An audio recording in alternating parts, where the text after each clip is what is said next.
ప్రపంచ ఆర్థిక రాజకీయంలో భారత్ ఒక నిశ్శబ్ద విప్లవానికి తెరలేపింది. ఒకప్పుడు మన బంగారాన్ని లండన్, న్యూయార్క్ బ్యాంకుల్లో దాచుకోవడమే సురక్షితం అనుకునే వాళ్ళం. కానీ ఇప్పుడు సీన్ రివర్స్ అయ్యింది.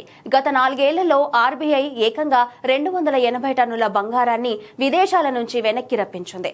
ప్రస్తుతం మన దేశంలో ఉన్న మొత్తం గోల్డ్ స్టాక్ 880.5 టన్నులకు చేరింది. ఇంత పెద్ద మొత్తంలో బంగారం మన గడ్డపై ఉండటం ఆర్బీఐ చరిత్రలోనే ఇదే తొలిసారి. అసలు భారత్ ఎంత వేగంగా బంగారాన్ని ఎందుకు తెచ్చుకుంటుందో తెలుసా? దీని వెనుక ఒక భయంకరమైన ఆర్థిక యుద్ధం దాగి ఉంది. రష్యా ఉక్రెయిన్ యుద్ధం తర్వాత రష్యా దాచుకున్న విదేశీ ఆస్తులను వేరే దేశాలు బ్లాక్ చేయడం ప్రపంచాన్ని ఉలిక్కి పడేలా చేసింది. అంటే మనం నమ్మి వేరే దేశంలో దాచుకున్న సొత్తును రాజకీయ కారణాలతో వాళ్ళు ఎప్పుడైనా ఆపేయొచ్చు. అందుకే నీ బంగారం నీ చేతిలో లేకపోతే అది అసలు నీది కానే కాదు అనే సూత్రాన్ని భారత్ నమ్ముతోంది. అందుకే విదేశీ బ్యాంకుల నుంచి మన సంపదను మన ఖజానాలోకి చేర్చుకుంటున్నాం.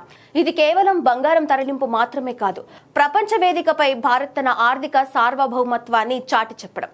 మన సంపద, మన గడ్డ, ఇదే ఇప్పుడు ఇండియా పవర్.